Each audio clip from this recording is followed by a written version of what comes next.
सिर्फ एक विधानसभा सीट की नहीं, बात उस किले के ढहने की है जिसे बीजेपी 3 दशक से अपनी सबसे अवैध दीवार मानती आ रही थी। साल 1995 से लगातार जीतती रही है, लेकिन आज बांकीपुर का बीजेपी का किला ढह गया। बीजेपी के पारंपरिक गढ़ में जनसुराज के प्रशांत किशोर ने जीत दर्ज कर ली है। बीजेपी उम्मीदवार नीरज सिन्हा को 19,324 वोट से अधिक वोटों से हराकर इतिहास रचा है। नीरज सिन्हा की हार और प्रशांत किशोर की ये ऐतिहासिक जीत क्या सिर्फ एक उपचुनाव का नतीजा है या बिहार की राजनीति में एक नए युग की आहट?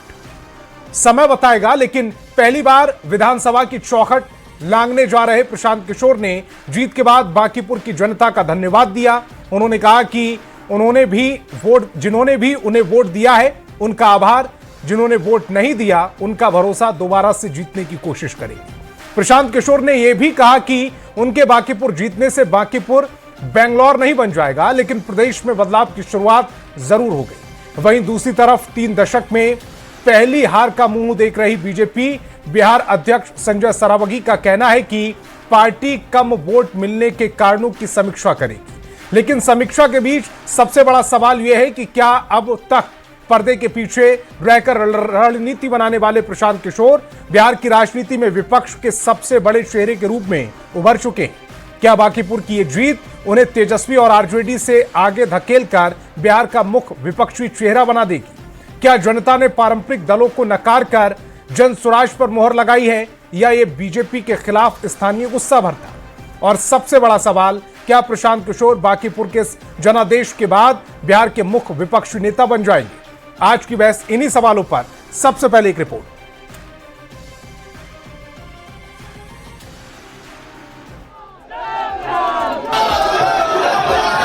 पटना की फिजाओं में इस वक्त एक ही नाम गूंज रहा है, प्रशांत किशोर, प्रशांत किशोर।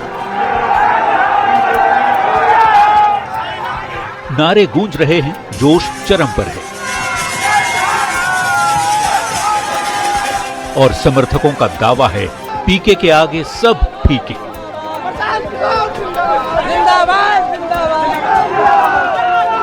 जनसुराज और इसके रणनीतिकार से राजनेता बने प्रशांत किशोर यानी पीके।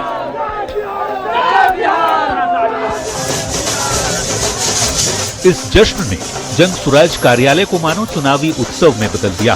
हर तरफ जीत का रंग, हर हाथ में मिठाई, हर जुबान पर बधाई और हर चेहरे पर भरोसे की मुस्कान।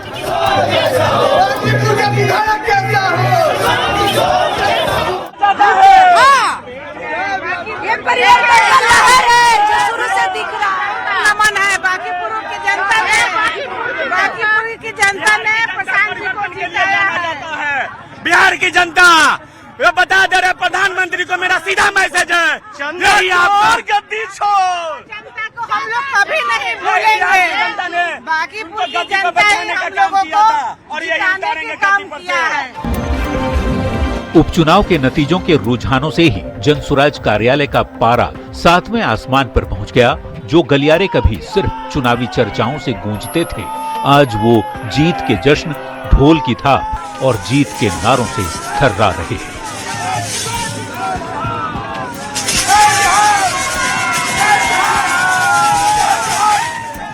सबसे पहली बात तो ये कि हम जनसुराज पार्टी की तरफ से बांकीपुर की समस्त जनता को अपनी तरफ से बधाई देते हैं और उनका धन्यवाद करते हैं कि उन्होंने इस बार बदलाव को चुना, उन्होंने इस बार प्रशांत जी को चुना। कभी दूसरों की जीत की पटकथा लिखने वाले प्रशांत किशोर ने जब खुद मैदान में उतरने का फैसला किया था, तब सियासी पंडितों ने इसे सिर्फ एक प्रयोग कहा था। लेकिन बांकीपुर के रण ने साबित कर दिया कि ये सिर्फ प्रयोग नहीं, बल्कि बिहार की राजनीति में एक सुनामी है।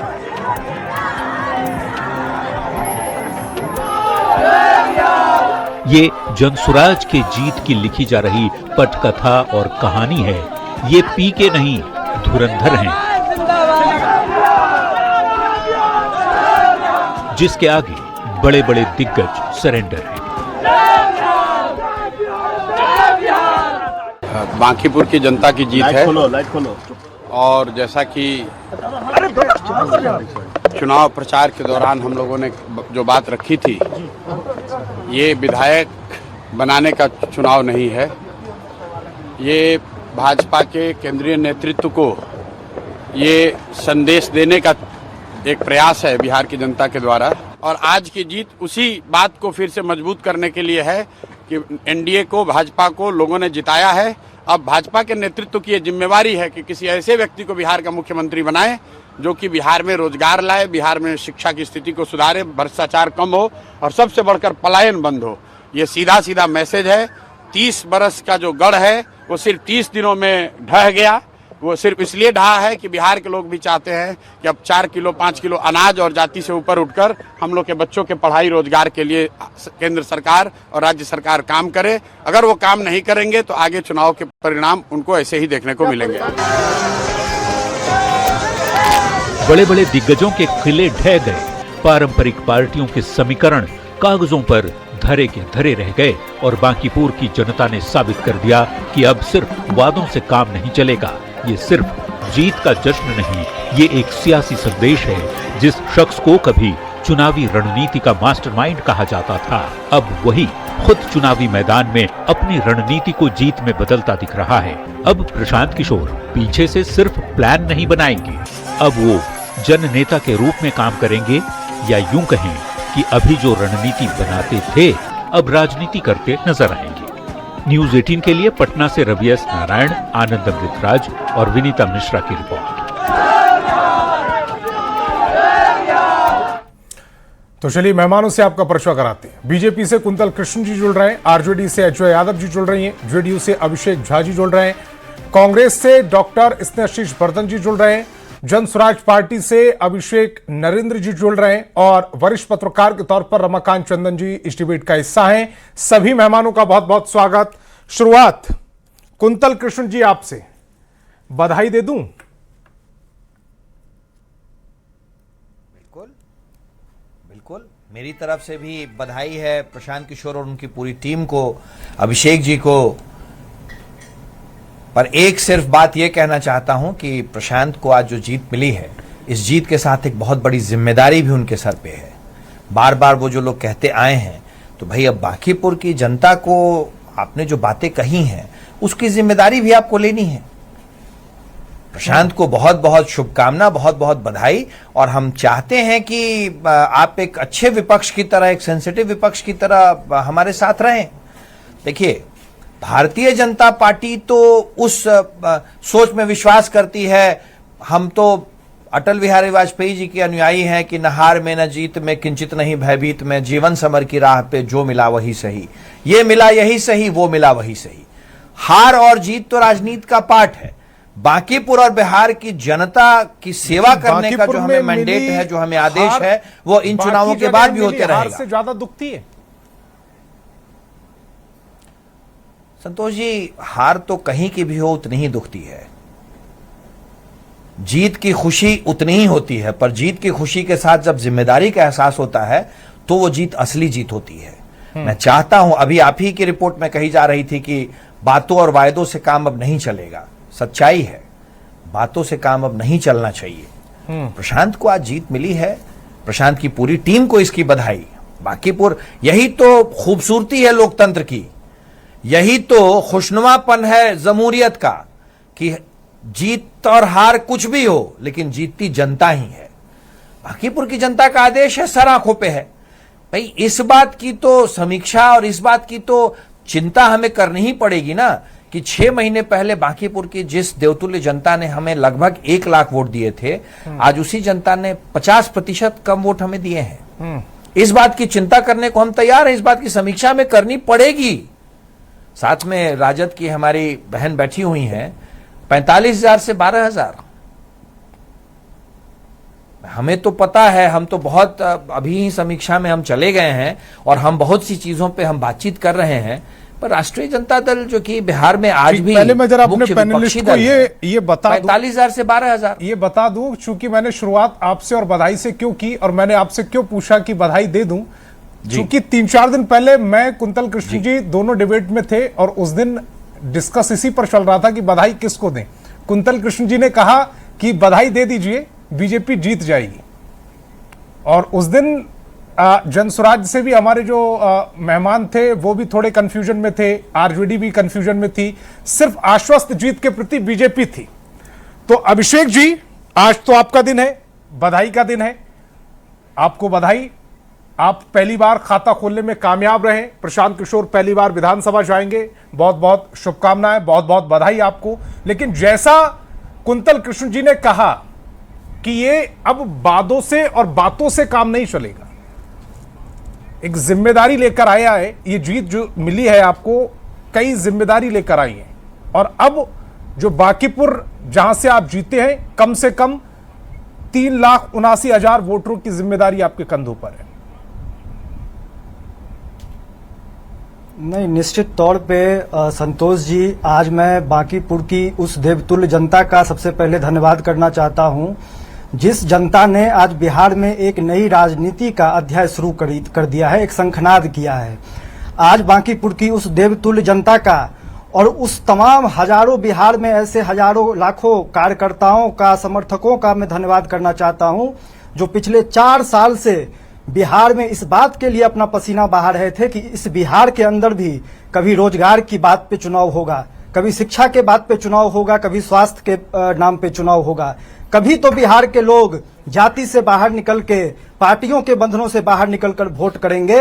और देखिए, आखिरकार वो दिन आ ही गया, वो ऐतिहासिक पल आ ही गया, जब जिस बिहार के बारे में ये धारणा बनाकर रखी गई है कि ये बिहार कभी भी जाति के बंधनों से और पार्टी के बंधुआ मजदूरी से बाहर निकलकर वोट नहीं करता है, वही बिहार 35 सालों से जहां पर एनडीए का एमएलए है, जहां पर 20 सालों से एनडीए की सरकार है, वही बिहार आज प्रशांत किशोर जी और जनसुराज को एक नया विकल्प के तौर पर जनादेश दिया है। और हमें पूरी उम्मीद है कि जिस आशा और विश्वास के साथ बांकीपुर की जनता ने प्रशांत जी को चुना है, जैसा कि हमारे नेता आदरणीय प्रशांत किशोर जी ने कहा भी है कि बांकीपुर का जो विकास है और बांकीपुर का जो काम है, बांकीपुर एक आदर्श मॉडल, आदर्श विधानसभा की तरह डेवलप किया जाएगा, ताकि बाकी के 242 जो विधायक हैं उनके लिए भी एक नजीर पेश किया जा सके कि एक विधायक किस तरीके से काम कर सकता है। और जो विधायक मद में जो पैसा आता है उसको बिना किसी भ्रष्टाचार के, बिना किसी ठेके के किस प्रकार से जनता पहले ही संबोधन में प्रशांत किशोर ने स्वीकार किया कि बांकीपुर ऐसा नहीं है कि बेंगलोर बन जाएगा,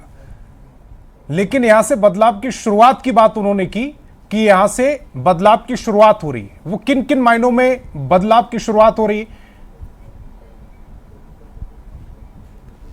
देखिए, निश्चित तौर पे हमारे नेता आदरणीय प्रशांत जी ने दोनों बातें कही हैं। उन्होंने ये भी कहा है कि अगले 3 महीनों के अंदर बांकीपुर में आपको अलग अलग तरीकों से आपको बांकीपुर में काम होते हुए दिखेगा, चाहे वो साफ सफाई की बात हो, चाहे वो अलग अलग। आज तो हम लोग जीते ही हैं, हमें थोड़ा सा 3 महीनों का तो कम से कम प्रशांत जी को समय दीजिए और आपको बांकीपुर में आमूल परिवर्तन दिखेगा। लेकिन उसके साथ उन्होंने ये भी कहा, बहुत बहुत बधाई।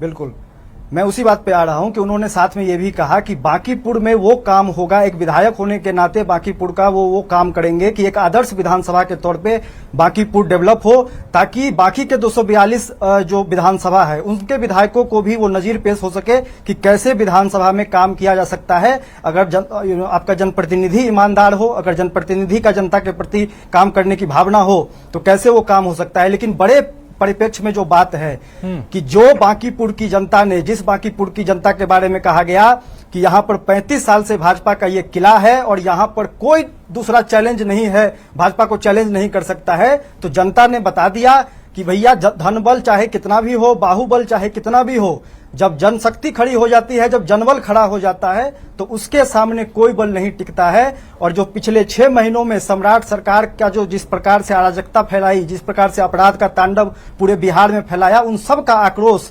बांकीपुर की जनता ने अपने जनादेश से दे दिया है। ठीक, अब मैं एज्जा जी की तरफ जा रहा हूं। एज्जा जी, इस बात पर आप खुश हैं कि बीजेपी की शिकस्त हो गई, उनका जो 3 दशक का सबसे मजबूत किला, जो आरजेडी के समय में भी सबसे मजबूत किला रहा, 1995 से वो लगातार यहां जीतते आए हैं, वहां पर बीजेपी की शिकस्त हो गई, या इस बात का दुख भी है कि आपका कैंडिडेट अपनी जमानत भी नहीं बचा पाया? संतोष जी, सबसे पहले तो मैं प्रशांत किशोर को बहुत बधाई देती हूँ। वो कई सालों से बिहार में मेहनत कर रहे थे, पदयात्रा कर रहे थे, और चलिए आज उनकी जीत हुई, उनको बहुत बहुत बधाई।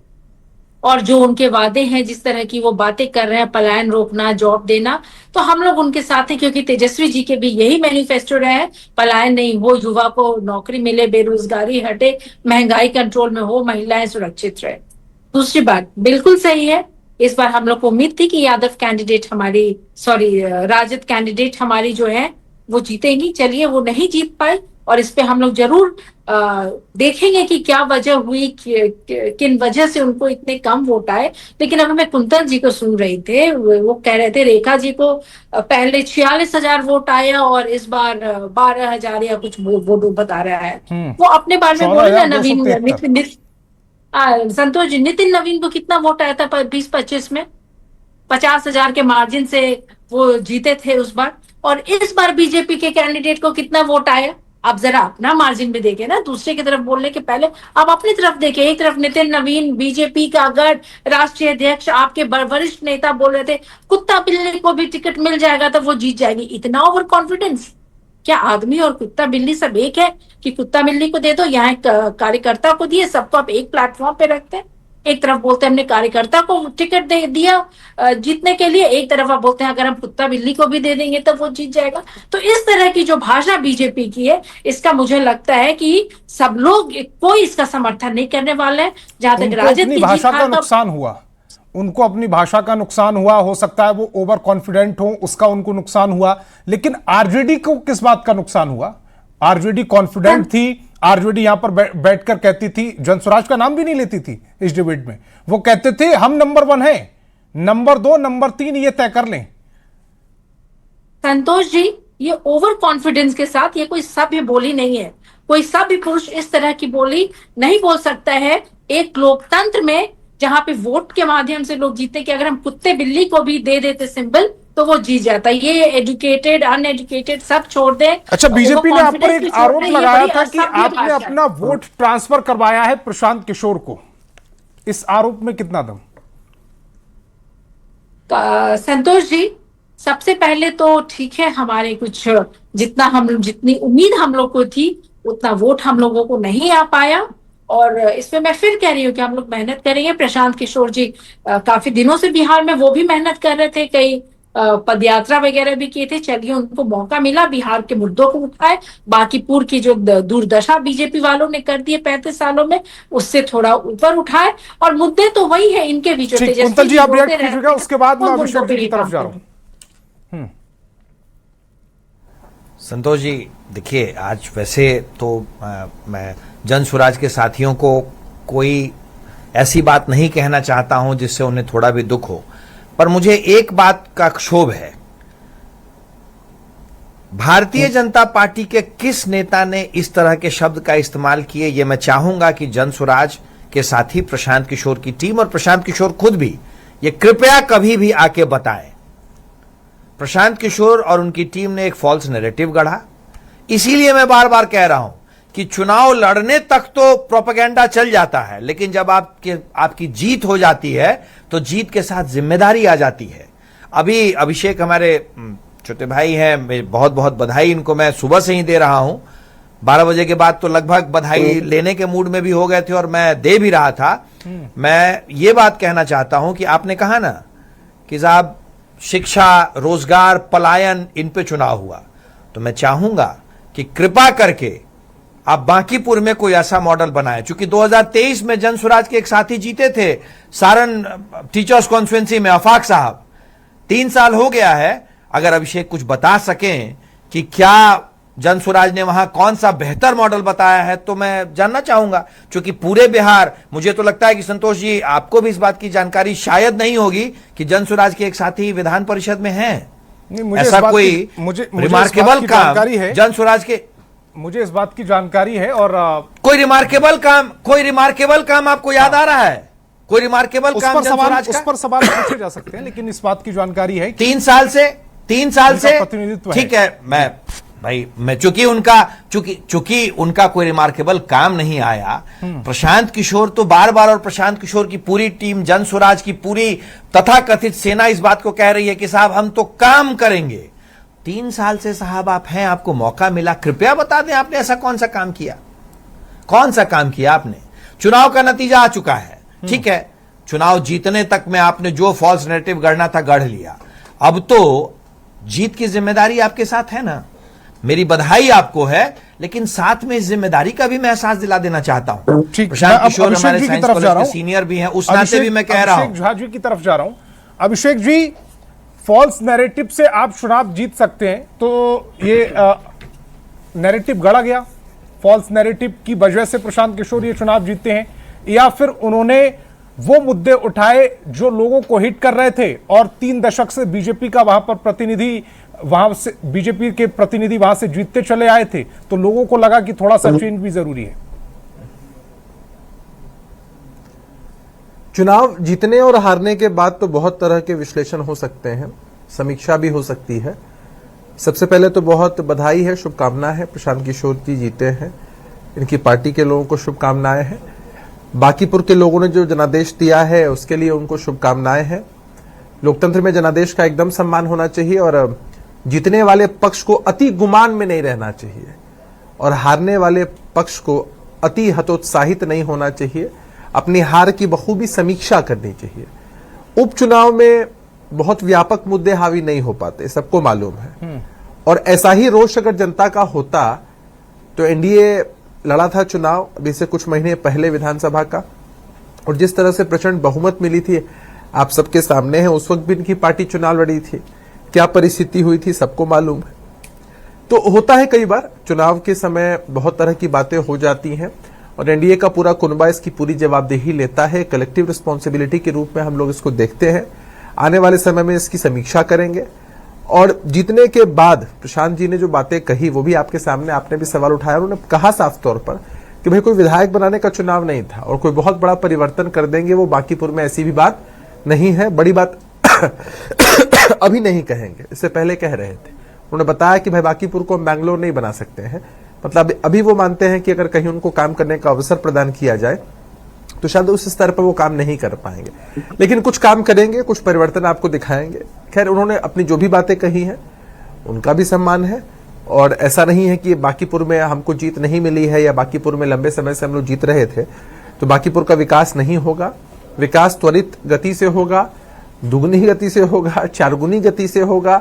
सरकार का पूरा ध्यान है बांकीपुर पर और ये हम लोगों के लिए एक सबक भी है। हम समीक्षा इसकी जरूर करेंगे। वो कहते हैं ना कि गिरते हैं शहसवार मैदाने जंग में, गिरते हैं शहसवार मैदाने जंग में, वो तीर क्या गिरे जो घुटनों के बल चले। तो हम पॉलिटिकल राजनीतिक कार्यकर्ता हैं, पॉलिटिकल पार्टी हमेशा चुनाव लड़ती है और कई बार परिणाम आपके पक्ष में नहीं आते हैं, कोई बात नहीं, हर हार से हम सबक लेते हैं और निश्चित रूप से आगे की बहुत अच्छी और बेहतर तैयारी हम लोग करेंगे। इस बात की समीक्षा निश्चित रूप से हम लोग करेंगे कि भाई पिछली बार जब हम चुनाव लड़े जितने वोट्स आए उसकी अपेक्षा हम लोगों को आधे वोट्स क्यों आए, आखिर ऐसी क्या बात हो गई कि लोगों का जो भरोसा विश्वास था थोड़ा हमसे हिला डिगा। तो हम इस दिशा में खूब काम करेंगे, खूब पहल करेंगे। ठीक, डॉक्टर स्नेहाशीष वर्धन जी, ये जो आज शिकस्त हुई है बीजेपी की, महागठबंधन की, इस महागठबंधन में कांग्रेस अपने आप को शामिल कर रही है। ये जो शिकस्त है, जैसे अभी एनडीए ने एकजुट होकर ये कह दिया कि ये संयुक्त एनडीए की हार है, यानी कि हार में भी उन्होंने अपनी एकता दिखा दी। क्या कांग्रेस स्थिति में है ये कह सके कि ये संयुक्त महागठबंधन की शिकस्त है?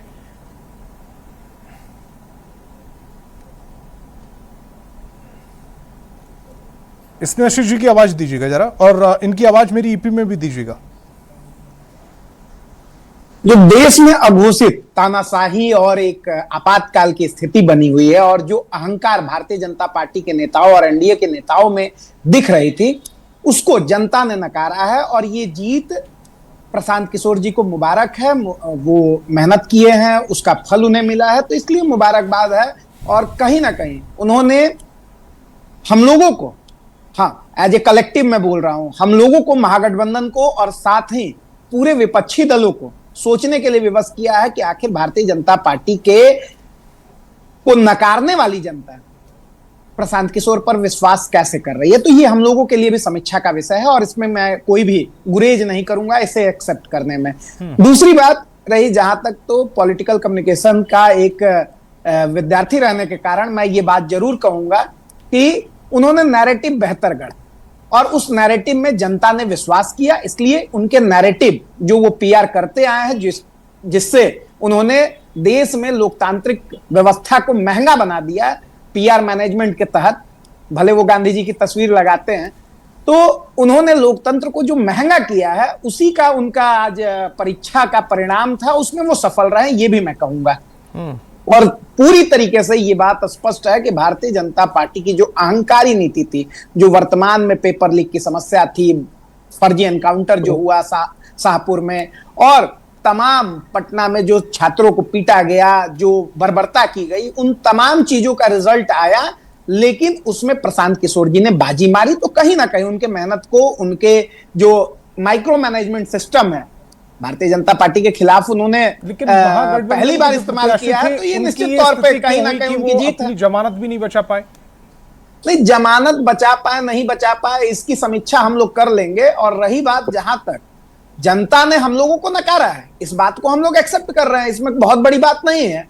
हाँ, ये जरूर है कि हमारे नेतृत्व को इस पे सोचना होगा, इसमें मिलजुल के बैठना होगा। अभी भी आरजेडी को लेकर नाराजगी है कि उन्होंने आपको चुनाव प्रचार के दौरान आपके नेताओं का इस्तेमाल नहीं किया। इस चीज को मैं बोल ही रहा हूं वहां पर कि एक तरफा कैंडिडेट वहां पर दिया गया, तब आपसे बातचीत नहीं की गई, क्योंकि मैं यही बात बोल रहा बाकी था, जितने भी कांग्रेस के प्रवक्ता हैं, जब उनसे इसको लेकर बातचीत करते हैं तो उनका दर्द बाहर आता है कि संतोष जी आपका इस्तेमाल नहीं किया गया। संतोष जी, यहाँ पे कलेक्टिव बात हो रही है, तो मैं कलेक्टिव बात ही करूंगा। और ये स्पष्ट तौर पे मैं कहूंगा कि कहीं ना कहीं एक तरफा लेकर भारतीय जनता पार्टी के खिलाफ अगर लड़ना है तो एक तरफा या एकल सोच के साथ आगे नहीं बढ़ा जा सकता है। ये संयुक्त सोच के साथ ही वर्तमान व्यवस्था में भारतीय जनता पार्टी को हम लोग डेंट कर सकते हैं। हाँ, हमने अभी दतिया में जो उपचुनाव हुआ वहां पे हम लोग जीते हैं, जबकि मध्य प्रदेश में वहां पे भारतीय जनता पार्टी की सरकार है, लेकिन कांग्रेस के विधायक वहां पे जीत गए, कांग्रेस के जो वर्तमान प्रत्याशी हैं वो जीते।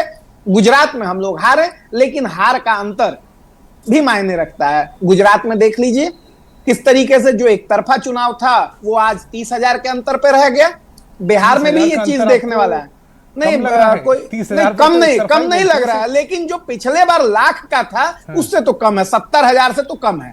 तो निश्चित तौर पे जनता के मन में भारतीय जनता पार्टी के खिलाफ अब बिगुल फूक चुकी है, और वो भारतीय जनता पार्टी को समझना होगा कि उनको आशातीत सफलता नहीं मिली। पटना यूनिवर्सिटी का छात्र संघ का चुनाव हुआ था, उसमें भी बांकीपुर विधानसभा क्षेत्र में ही वो क्षेत्र आता है, उसमें भी करारी हार मिली थी, एनएसयूआई जीता था, सबको मालूम होगा। कांग्रेस के प्रत्याशी वहां से छात्र संघ अध्यक्ष चुने जाते हैं, और वो राष्ट्रीय अध्यक्ष बनने के बाद पहला चुनाव कोई भी सवाल है मेरा, और ये वर्तमान चुनाव था, इसमें भी भाजपा हार गई। आपने तो भाजपा को सोचने की दिया था आरजेडी को कि प्रशांत किशोर का समर्थन कर देना चाहिए, आपको लग रहा है कि उस समय आरजेडी को नहीं ये मान लेना चाहिए था? संतोष जी, ये कोई आधिकारिक बयान नहीं था। मैंने उस वक्त भी खंडन किया था कि एक नेता का व्यक्तिगत बयान पार्टी का पूरा कलेक्टिव बयान नहीं हो सकता है। एक नेता का व्यक्तिगत बयान हो सकता है, उस चीज को चूंकि आप ये दूसरी बार के परिदृश्य में आपको लग रहा है कि बिल्कुल बयान पर चिंतन करना चाहिए था आपको? बिल्कुल नहीं। हम पूरी तरीके से मजबूती के साथ कांग्रेस पार्टी अभी भी देश में, अगर भारतीय जनता पार्टी के खिलाफ कोई मजबूती से लड़ाई लड़ रही है तो वो कांग्रेस पार्टी ही है, और इस बात को मैं आज भी एडमिट कर रहा हूं। और आने वाले वर्षों तक भी अगर इस स्थिति में रह रहा है समस्या, 2029 से पहले तक यही स्थिति अगर रहने वाली है तो हम लोग मुखालफत करते रहेंगे। हाँ, 29 में परिणाम अलग रहेगा, ये मैं स्पष्ट कर देना चाहता हूं, इसलिए क्योंकि जनता जाग चुकी है और भारतीय जनता पार्टी अब भाग नहीं। जनता तभी भी जागी हुई थी सर, वो तो नहीं, अब तो देख लीजिए ना परिणाम। नजरिए का फर्क है, जनता थोड़ी परिणाम आपको दिख रहा है संतोष जी। मैं रमाकांत जी की तरफ जा रहा हूं। रमाकांत जी, आज की बीजेपी की शिकस्त पर, चूंकि बांकीपुर उनका सबसे सुरक्षित गढ़ रहा है और जन स्वराज की पहली जीत पर विधानसभा में उनका पहला विधायक जा रहा है, इस पर आपका विश्लेषण क्या है? बीजेपी से कहां चूक हो गई? उपचुनाव को चूंकि अमूमन बीजेपी हारती रही है, हमारे सामने उदाहरण है 2018 का, जहां गोरखपुर का, जहां से मुख्यमंत्री मिला वहां पर बीजेपी हार जाती है, जहां से उप मुख्यमंत्री मिला फूलपुर, वो चुनाव हार जाती है, लेकिन 2019 में और 2022 में उसको रिकवर कर लेती है। देखिए संतोष, सबसे पहले तो प्रशांत किशोर जी और उनकी टीम को मैं बधाई देना चाहता हूं, और मैं किसी किंतु परंतु में जाना नहीं चाहता हूं, इसलिए कि प्रशांत किशोर जी को हर वर्ग, हर जाति, हर धर्म और हर बूथ पर वोट मिला है। लेकिन इतना मैं जरूर कहूंगा कि बीजेपी और राष्ट्रीय जनता दल ने इस उपचुनाव को बहुत हल्के में लिया और मुहावरा गढ़ने में लगे रहे। भाजपा यह मुहावरा गढ़ रही थी कि मैं प्यादे से वजीर को पीट दूंगा। हाँ, बीजेपी यह मुहावरा गढ़ रही थी कि मैं प्यादे से वजीर को पीट दूंगा। राजद यह नैरेटिव गढ़ रहा था, यह मुहावरा गढ़ रहा था कि जो भाजपा से डरते हैं वो कहां जाएंगे, वो मेरे पास आएंगे। लेकिन इस बीच प्रशांत किशोर ने एक नया मुहावरा गढ़ दिया कि जो बीजेपी से डर के वोट अगर राजद को देते हैं वो मुझे दे सकते हैं, और जो राजद से डर के बीजेपी को वोट देते हैं वो मुझे दे सकते हैं। लेकिन केवल यही कारण नहीं था, इसके अलावा भी कई फैक्टर थे जो प्रशांत किशोर जी की परिस्थितियों को सपोर्ट कर रहे थे। उसमें 3 फैक्टर तो सबसे बड़ा है, एक तो यूजीसी का नियम, दूसरा पेपर लीक और तीसरा भरत तिवारी एनकाउंटर। ये 3 ऐसे मुद्दे थे जो सीधे सीधे कहीं न कहीं प्रशांत किशोर जी की जीत की जो रणनीति थी उसमें वो मदद कर रहे थे। एक छोटा सा काउंटर मेरा दे दीजिएगा कि निश्चित रमाकांत सर, ये तीनों एक बात मैं समझना चाह रहा हूँ। जी, हाँ। 34.80% वोटिंग हुई, उसमें भी अमूमन बूथों पर युवा कम नजर आए। ऐसे में जो पेपर लीक और नीट पेपर का आप जिक्र कर रहे हैं वो कहां पर इफेक्ट कर गया, ये मुझे समझ नहीं आया। अगर युवा उस मुद्दे पर वोट करते तो ये जो वोट परसेंटेज थी ये 65 से 70% रहती, जैसा कि हमारे साथ जब आरजेडी माफ कीजिएगा जनसुराज के प्रवक्ता लगातार बैठते थे, उनका यह दावा था कि इस बार 70% के आसपास वोटिंग रहेगी, क्योंकि उनको उम्मीद थी कि छात्र आएंगे और वोट करेंगे जी, और वोटिंग हुई हाफ।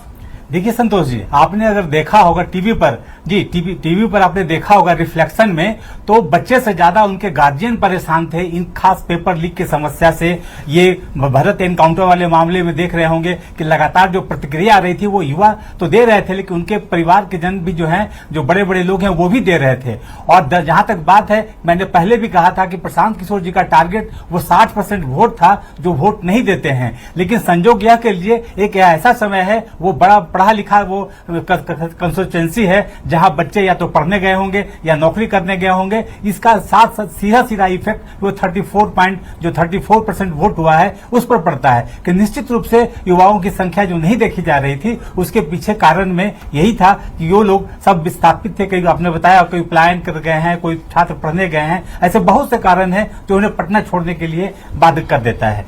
लेकिन इसके अलावा बस इतने ही फैक्टर नहीं थे, लेकिन उसके अलावा सबसे बड़ा फैक्टर यह था कि तेजस्वी यादव जिस तरह से बाहर रहे चुनाव के दौरान, आप जानते होंगे कि मुस्लिम कम्युनिटी लड़ाकू योद्धा है और वो लड़ाकू के साथ रहना चाहता है। वहां जो रण छोड़ गए तेजस्वी यादव, तो मुस्लिम का एक बड़ा आधार प्रशांत किशोर जी के जीत का आधार बना, और उस आधार पर वो सारे वोट जुट गए, चाहे वो यादवों का वोट हो, चाहे वो सवर्ण मेंटेलिटी का वोट हो, जो भरत तिवारी एनकाउंटर से नाराज थे, जो पेपर लीक से नाराज थे, जो कह सकते हैं यूजीसी के जो नए नियम से नाराज थे, वो वहां एक्यूमुलेट होते चले गए। लेकिन जो आधार बना बड़ा वो था निश्चित रूप से तेजस्वी प्रताप की लापरवाही, तेजस्वी का ये जो है वो निश्चित रूप से इग्नोरेंस इस चुनाव के प्रति, और अंतिम दिन जो शो किया उन्होंने वो भी पूरे कंफ्यूजन के साथ राजद और जनसुराज के बीच में एक स्थिति ऐसे कर दी जहां लगा कि नहीं, हम जब बीजेपी से डरने वालों के विरुद्ध में हम प्रशांत किशोर को चुन सकते हैं, हम एक बदलाव के रास्ते पर जा सकते हैं, हम व्यवस्था विरोधी जो जितनी जन चीजें जिसको उठा रहे हैं प्रशांत किशोर, हम एक बार आजमा कर देखते हैं कि एक छोटे से क्षेत्र में ही क्या वो ये तमाम जो असुविधाएं हैं, सड़क गली नली उसको दूर कर पाते हैं, क्योंकि वो कह के आए हैं कि हम ठेकेदारी के लिए नहीं आए हैं। तो जनता ने उन्हें चुना और उनको एक तरह से जीत दर्ज कराई है। अब उनकी जिम्मेदारी बनती है कि वो जिस बदलाव की बात करते हैं, जिस व्यवस्था की बात करते हैं, जहां शिक्षा और स्वास्थ्य है, उसमें वो अभिषेक नरेंद्र जी की तरफ जा रहा हूं मैं। अभिषेक नरेंद्र जी खासकर बाकी पर तो कुछ नहीं कर पाई, चाहे वो महागठबंधन हो चाहे वो एनडीए हो। उन्होंने कहा कि आपने जो एक काम किया बांकीपुर उपचुनाव में सबसे अच्छे से, वो है नैरेटिव गढ़ने का।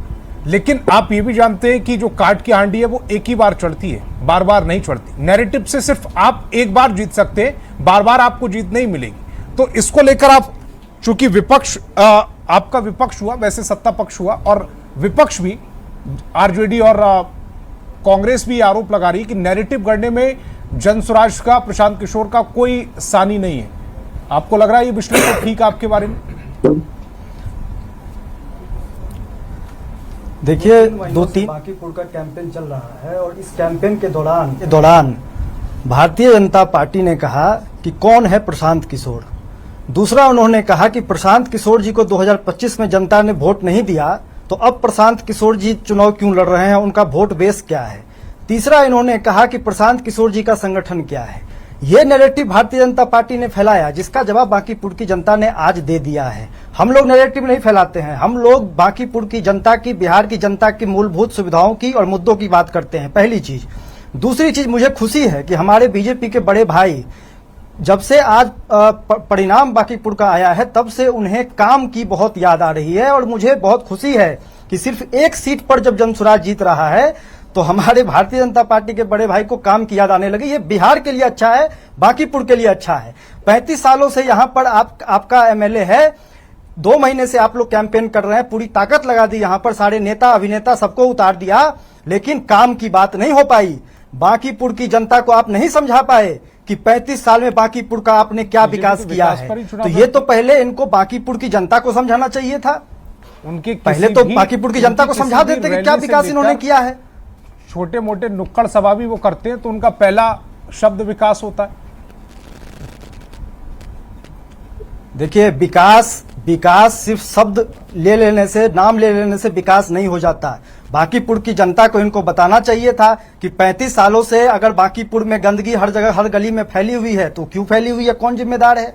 बांकीपुर की जनता को बताना चाहिए था कि आज बरसात के मौसम में पूरा बांकीपुर डूबा हुआ है, तो इसका जिम्मेदार कौन है। तो सिर्फ विकास बोलने से तो होगा नहीं। जिस बांकीपुर की सीट पर 35 सालों से इनको वॉक ओवर मिलते रहा है, आरजेडी इनको वॉक ओवर देती रही है, पहली बार ईमानदार मजबूत विकल्प जब बांकीपुर की जनता को मिला तो बांकीपुर की जनता ने उसे चुन लिया। और यही पूरे बिहार में होने वाला है संतोष भाई, क्योंकि पूरा बिहार कब तक जाति के नाम पर वोट करता रहेगा, पूरा बिहार कब तक 5 किलो अनाज के नाम पर वोट करता रहेगा, पूरा बिहार को कब तक आप जंगल राज के नाम पर डराकर वोट लेते रहोगे, ये अब नहीं चलने वाला है। मैं बहुत विनम्रता से कह रहा हूं कि अगर मेरी बात पूरी हो जाए, बस एक लाइन में और कह देता हूं कि अगर अब भी भारतीय जनता पार्टी की सरकार अगर जनता के लिए काम करना शुरू नहीं करेगी, अहंकार से नीचे उतरकर जनता के हित को आगे नहीं रखेगी, तो फिर धीरे धीरे जो बांकीपुर से संदेश गया है वो पूरे बिहार में आपको होते हुए दिखेगा। कुंतल जी, जो बीजेपी है उसको बूथ मैनेजमेंट और पन्ना प्रमुख की पार्टी कहा जाता है। अब मैं आपको कुछ बूथों की स्थिति बता रहा हूं। नीरज सिन्हा जी जो आपके उम्मीदवार थे, उनके बूथ पर जनसुराज को मिले हैं 2137 वोट, बीजेपी को मिले 1392 वोट और आरजेडी को 392 वोट, यानी कि वो अपने बूथ पर ही पीछे रह गए। नितिन नवीन जो कि आपके राष्ट्रीय अध्यक्ष हैं और उनकी ही ये पारंपरिक सीट थी, उनके बूथ पर जनसुराज को मिले 2632 वोट, बीजेपी को मिले 1500 वोट और आरजेडी को मिले 620 वोट, यानी कि आरजेडी ने ठीक ठाक वोट यहां पर ले लिए और जनसुराज आपसे बहुत बेहतर रही। रामकृपाल यादव के बूथ पर बीजेपी को मिले हैं, आपको मिले 1363, जबकि जनसुराज को मिले 2225, आरजेडी को 505। आपके 3 प्रमुख बूथों पर आप जनसुराज से पीछे रह गए। संतोष जी, मैं भी आपके साथ सुबह से चुनाव के परिणाम देख रहा हूं। जहां तक मेरी याददाश्त है कि एक राउंड आया था, चौथा राउंड, जहां हम 17 वोटों से आगे थे, वरना हर राउंड में तो जो नतीजे आ रहे थे वो प्रशांत किशोर और उनकी टीम को तो मैं बार बार बधाई दे रहा था। तो ये तथ्य तो हम समझ ही रहे हैं और इसीलिए तो मैं बार बार कह रहा हूं, पिछले चुनाव में भी जब 2025 के चुनाव हुए थे, बांकीपुर में भारतीय जनता पार्टी के खिलाफ तकरीबन 58,000 वोट पड़े थे संतोष जी। 47,000 कुछ वोट पड़े थे राष्ट्रीय जनता दल को।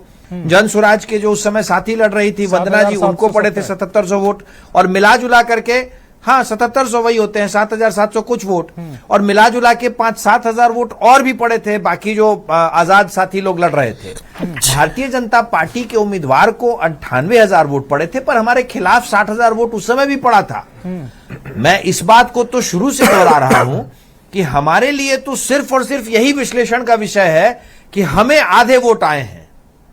जो हमारे खिलाफ का वोट था वो भी तो अभी भी दिख रहा है। हाँ, मैं तो अगर बुरा नहीं माने तो हम आरजेडी को भी ये सलाह देना चाहेंगे कि भाई हम अगर इस विश्लेषण को कर रहे हैं कि हमें आधे वोट आए हैं, तो आपको तो 20% वोट आ गया है। आप भी इस बात का विश्लेषण करें कि 80% वोट गया कहां आपका। हम तो इस विश्लेषण में लगे हुए हैं। हमारे खिलाफ जो वोट था वो तो अभी भी गिरा है। अब वो जो भी नाराजगी रही हो, भाई 35 साल से हम हैं। जनता आपसे जो उम्मीद लगा के बैठती है, देवतुल्य जनता हमारी, हर उम्मीद को पूरा करना किसी के लिए संभव नहीं होता है। इसीलिए तो मैं बार बार कह रहा हूं, इसको प्लीज सटायर की तरह नहीं ले। अभिषेक भाई मेरे छोटे भाई हैं, प्रशांत मेरे साइंस कॉलेज के सीनियर हैं, मैं उनको उस नाते भी कह रहा हूं कि जीत की आपको बहुत बहुत बधाई, लेकिन जीत के साथ जिम्मेदारी बहुत बड़ी है। पूरे बिहार की आप बात करें, बहुत अच्छी बात है, लेकिन अभी जो आपको जिम्मेदारी दी गई है बांकीपुर की, आपने कहा ना शिक्षा, स्वास्थ्य, पलायन, हम तो गिना सकते हैं काम क्या क्या हुआ है। बांकीपुर का कौन सा ऐसा मोहल्ला है जहां पे पार्क नहीं बने हैं, कौन सी ऐसी गली है जहां पे रोशनी नहीं है, कौन सी ऐसी सड़क है जो बनी नहीं है, कौन सा ऐसी मैन होल है जिसकी सफाई नहीं हुई है। मंदिरी नाला एक बहुत बड़ा इशू था, मल्टी लेवल पार्किंग बहुत बड़ा इशू था। ये काम हुए हैं। पर आप जो बातें कह रहे हैं, बार बार आप कह रहे हैं भाई शिक्षा, स्वास्थ्य, पलायन, तो आप बांकीपुर को एक मॉडल की तरह डेवलप करें। हम चाहते हैं कि आप एक संवेदनशील, आप एक सच्चे और आप एक ईमानदार विपक्ष की तरह हमारे साथ रहें। हम स्वागत करेंगे इसका। हम इस बात को चाहते हैं कि एक सेंसिबल अपोजिशन हमारे सामने रहे। हमें अच्छा नहीं लगता है जब हमारा अपोजिशन, हमारे लीडर ऑफ अपोजिशन भी चुनाव में यूरोप चले जाते हैं, हमें बुरा लगता है। अपोजिशन का काम होता है सरकार के सामने खड़े होकर के बेहतर तरीकों को बताना। हम चाहेंगे कि आप एक रोल मॉडल बनाएं। आप जब ये बात कह रहे हैं कि बांकीपुर को बैंगलोर नहीं बना सकता, ठीक है। एजय जी, ये परेशानी वाली बात है। प्रशांत किशोर को अगर बतौर मजबूत विपक्ष बीजेपी देखने लगे या पब्लिक के मन में ये नैरेटिव चला जाए कि प्रशांत किशोर मजबूत विपक्ष हो सकते हैं, तो फिर तो तेजस्वी यादव और आरजेडी के लिए परेशानी हो जाएगी। Santosh ji, leader of opposition आज की डेट में तेजस्वी यादव है। प्रशांत किशोर ठीक है, बहुत बधाई है, एक सिंगल कैंडिडेट जनसुराज से विधानसभा में है, तो लीडर ऑफ ऑपोजिशन तो वो बन नहीं सकते हैं। और ये जो इस कॉन्फिडेंस के साथ बोल रहे हैं कि बीजेपी आगे चल करके लीडर ऑफ ऑपोजिशन मानेगी प्रशांत किशोर जी को, तो पहले बीजेपी सत्ता में रहेगी तब ना। ये क्या सोच रहे हैं कि बीजेपी 29 में भी सत्ता में रहेगी? पहले बीजेपी सत्ता में रहेगी, उसके बाद ही तो ये लीडर ऑफ ऑपोजिशन के बारे में ये लोग सोचे। इस बार ये लोग चोरी करके, पैसा बांट करके जीत गए। ये कैसे कॉन्फिडेंट हो सकते हैं कि अगले बार भी ये रहेंगे?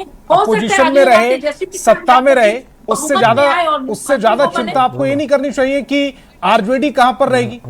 आज तो मुख्य विपक्षी पार्टी के तौर पर भी बांकीपुर में नजर नहीं आ रहे हैं आप।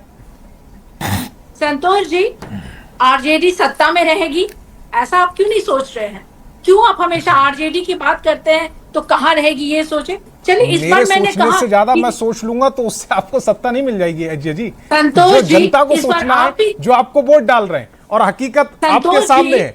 रेखा गुप्ता जी, जिसके बारे में आप कह रहे थे 14,273 वोट, अब इसका परसेंटेज निकाल लीजिए। जमानत उनकी जब्त हो गई, कांग्रेस आप पर आरोप लगा रही है। इस बार संतोष जी, आप भी जानते हैं कि बीजेपी किस तरह जीती है। एक एक विधानसभा में लाख लाख तो फिर बांकीपुर कैसे हार गए? और बांकीपुर हारने से तमाम सवाल उन पर पूछे जा रहे हैं। अगर उस तरह से जैसे आप बता रहे हैं और कहना चाह रहे हैं, उस हिसाब से तो बांकीपुर में रिजल्ट उल्टा होना चाहिए था। इस बार 1 लाख के पार हो गए। इस बार तो ये लोग इतने कॉन्फिडेंट थे कि कुत्ते बिल्ली को भी टिकट देने की बात कर रहे थे, तो जीत कहां से इनकी होती। ठीक है, आरजेडी का परफॉर्मेंस बहुत अच्छा नहीं हुआ बांकीपुर में। हम लोग मेहनत करेंगे, देखेंगे। संतोष जी, 30 सेकंड मुझे चाहिए होगा, प्लीज। ठीक, कुंतल जी 30 सेकंड, उसके बाद मैं स्नेहाशीष वर्धन जी की तरफ चाहूंगा। जी संतोष जी, मैं फिर से निवेदन कर रहा हूं कि एजिया जी हो या अभिषेक हो, प्रशांत किशोर की टीम हो, मैं चाहूंगा कि नेशनल टेलीविजन पे प्लीज बताएं कि भारतीय जनता पार्टी के किस व्यक्ति ने ये शब्दों का इस्तेमाल किया, और अगर नहीं बता सकेंगे तो अब कम से कम माफी मांग ले। अब कम से कम माफी मांग ले। दूसरी बात, प्रशांत किशोर आज के बाद, आज के एजिया जी 1 मिनट मैंने 30 सेकंड मांगा है, आप 10 सेकंड तो आप ही मेरा ले लेंगी। आज के बाद प्रशांत किशोर जी को जब ये रिजल्ट मिल गया है, मेरे ख्याल से उन्हें सर्टिफिकेट भी मिल गया होगा अभिषेक जी, सर्टिफिकेट जब प्रशांत किशोर जी पा गए हैं तो आज के बाद वो विधानसभा में मान के चलेंगे, हम जब शपथ लेंगे उसके बाद विधानसभा के सदस्य हो जाएंगे। तो प्रशांत किशोर जी भारतीय जनता पार्टी के विपक्ष में चुनाव जीत के आए हैं, तो उन्हें एक क्रेडिबल विपक्ष की तरह ही तो हम देखना चाहेंगे, क्योंकि बांकीपुर की प्रबुद्ध जनता के आगे उन्होंने जो वायदे किए हैं, हम एक राजनीतिक जमात की तरह चाहेंगे कि वो अपने वायदे पूरा करें। एजिया जी, मैं नेता विपक्ष की बात नहीं कर रहा हूं, पर मैं आपसे भी एक निवेदन करता हूं कि जितनी जल्दी हो सके हमारे माननीय तेजस्वी यादव, जिन्हें ज्यादा इंटरेस्ट यूरोप घूमने में है, उनको नेता विपक्ष के पद से मुक्त कर दें। ठीक, डॉक्टर आज ये जो स्थिति आ रही है, इस पे आप भी इंट्रोस्पेक्शन करें। मैं इसका जवाब वर्धन जी, ठीक है, आरजेडी तीसरे नंबर पर रही, बीजेपी दूसरे नंबर पर रही, जनस्वराज पहले नंबर पर रही, लेकिन आप पर आरोप लग रहे हैं कि आप अपने लिए लड़ाई नहीं लड़ रहे। कांग्रेस जिस सीट पर बांकीपुर में इससे पहले 3 बार कांग्रेस जीत चुकी है, लेकिन वो जब भी ऐसा कोई चुनाव आता है, उपचुनाव आता है, तो वहां पर कांग्रेस पहले ही सरेंडर कर जाती है। देखिए, वर्तमान जो वोट परसेंटेज है या वोटिंग जो मिली है हम लोगों को इस दौर में, उसमें हम लोग स्पष्ट तौर पे कहना चाहूंगा कि 2015 में भी सबसे ज्यादा वोट हमारे प्रत्याशी ने लाया है बांकीपुर में, भाजपा के खिलाफ लड़ते हुए, जो 47,000 के लगभग रहा है, 70-80 वोट कम रहा था। तो ये चीज भी समझने वाली बात है कि कांग्रेस ने मजबूती के साथ हमेशा साथ दिया है। ये निश्चित तौर पे जब सत्ता पछाड़ती है, जो सत्ता में है, राज्य की सत्ता में है, जब वो हारती है तो विपक्ष के जो भी दल हैं वो खुश होते हैं, और वो हम लोग खुशी में इस बात को एक्सेप्ट भी कर रहे हैं कि भाई भारतीय जनता पार्टी हारी है, तो निश्चित तौर पे उनका अहंकार हारा है। नहीं, आप पूरी बात सुन लिया कीजिए, हो सकता है कि लास्ट समय में वो स्पिन हो जाए। तो ऐसी चीजें ये होती हैं कि कहीं ना कहीं भारतीय जनता पार्टी के जो नैरेटिव है, हाँ, वो निश्चित तौर पे मैं बीजेपी के प्रवक्ता कुंतल कृष्णन जी की इस बात को एक्सेप्ट करता हूं कि इस तरह का कोई वीडियो अगर प्रशांत किशोर जी के सहयोगी लेते आए जिसमें कुत्ता बिल्ली वाली बात थी, तो मैं निश्चित तौर पे मानूंगा। लेकिन ये बात मैं स्पष्ट तौर पे कह रहा हूं कि नैरेटिव, मैंने इसीलिए कहा कि पॉलिटिकल कम्युनिकेशन का एक विद्यार्थी होने के नाते मैं कह रहा हूं कि प्रशांत किशोर जी की पीआर टीम ने बेहतर काम किया, और उस झांसे में उसने अंतिम तक चुनाव में भारतीय जनता पार्टी को बैकफुट पे रखा और अपने बीच में ही लड़ाई को स्थिर कर दिया। और उसमें पूरे भारतीय जनता पार्टी के चाहे प्रत्याशी हो, चाहे वर्तमान सांसद हो बांकीपुर क्षेत्र से जो आता है पटना साहिब, वहां के जो सांसद है वो भी इसी पे नैरेटिव देते रह गए। आज भी उनका बयान आ रहा था। तो ये तमाम चीजें स्पष्ट करती हैं कि प्रशांत किशोर जी की पीआर टीम ने बेहतर काम किया, और चुनावों को महंगा बनाने वाले प्रशांत किशोर जी, जो आम जनता के जो कोई भी चुनाव खड़ा हो सकता था, उसे ये इन्होंने महंगा बना दिया। और भाजपा ने तो जितना पैसा बांटा था वो कुंतल जी को ज्यादा बेहतर मालूम होगा कि नितिन नवीन जी के आवाज से कैसे पैसा बोरों में जा रहा था। डेटा दे रहा था कि 2018 में उसमें कम से कम आरजेडी और कांग्रेस में बीजेपी हारी थी, पैसे के बंदर 2022 में बड़ी जीत दर्ज की। एक और उदाहरण है, 2023 में महाराष्ट्र के कस्बा पेट की उपचुनाव सीट बीजेपी हार गई थी, जो उसकी पारंपरिक सीट रही, लेकिन 2024 में एक साल बाद ही उसने वहां पर बड़े मार्जिन से जीत दर्ज की, और ना सिर्फ वहां जीत दर्ज की, महाराष्ट्र की सबसे बड़ी पार्टी भी बनी बीजेपी। फिलहाल उनका मुख्यमंत्री है वहां पर। तो बीजेपी अपनी हार से सबक लेती है, ठीक है, लेकिन बांकीपुर को लेकर आपका क्या विश्वास? जी, उपचुनाव की किसी एक इस सवाल मुझसे है आपका? जी आपसे। हाँ जी, उपचुनाव में किसी एक सीट पर अगर हम हार जाते हैं तो उससे ये विश्लेषण नहीं किया जा सकता कि आने वाले समय में क्या होगा क्या नहीं होगा। एक व्यापक परिप्रेक्ष्य में इसको देखने की जरूरत होती है। हम आने वाले चुनाव में बहुत बेहतर, बहुत अच्छा करेंगे, एनडीए का कुनबा अच्छा करेगा, हम इस बात के लिए बहुत आश्वस्त हैं। आपने अभी कुछ समय पहले कहा, सवाल पूछा, तो हमारे कांग्रेस के साथी ने कहा कि भाई अगर बीजेपी हारती है तो हम खुश हैं। हम तो उसमें ऐड कर देना चाहते हैं कि हमारे कांग्रेस के साथियों को दोहरी खुशी हुई होगी। चलिए, हम हारे, एनडीए का कुनबा हारा, इसके लिए तो ये खुश है ही, लेकिन अपनी बातों से और अपने तथ्यों से स्नेहाशीष जी ने बहुत अच्छे से साबित किया कि इस बात से ज्यादा खुश है कि राष्ट्रीय जनता दल को बस थोड़े मुट्ठी भर वोट आए हैं। नीतीश जी से तेजस्वी यादव सत्ता जी का छीनने के गुरु बाद टूटा आप लोग है। खुश हैं। अब शायद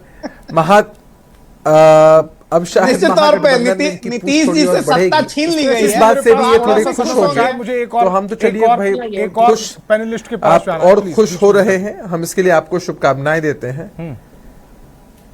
जी अभिषेक जी, आप अपनी बात कंप्लीट जी, तो हम इस बात के लिए शुभकामनाएं हम कांग्रेस पार्टी के साथियों को इस बात के लिए शुभकामनाएं देते हैं कि दोहरी खुशी इनके हाथ लगी है। हमारे लिए एकदम ये सबक है और इस सबक को हम जरूर लेंगे। और आपने ठीक कहा कि भाई एक सीट हम हार गए, उसके बाद कमबैक बहुत अच्छा किया है, लेकिन हम खूब अच्छे से चीजें कर सकते हैं, इसमें कोई शक नहीं है। रमाकांत जी जी क्लोजिंग जी, स्टेटमेंट। संतोष जी, मैं ये कहना चाहूंगा कि बीजेपी से बहुत बड़ी चूक हुई है कि आखिर वो प्रशांत किशोर के नैरेटिव से कैसे चूक गई। उन्हें तो याद था हर हर मोदी घर हर मोदी जीत गए चुनाव, बिहार में बहार है, नीतीश कुमार है, उस नैरेटिव पर चुनाव जीत गए। अब ये तीसरा नैरेटिव जो था, पता नहीं वो शब्द कुत्ता बिल्ली था या नहीं, लेकिन ये जरूर था कि मेरे कुछ ऐसे हल्के उम्मीदवार उतारे गए हैं और बीजेपी बजाय उस डैमेज कंट्रोल करने के बदले वो अपने उम्मीदवार को छुपाने में लगे हुए थे। अपने कई देर से देखे होंगे। ठीक, अब कुंतल जी 20 सेकंड में अपनी बात को रखिएगा, मेरे पास समय बहुत बचा नहीं है।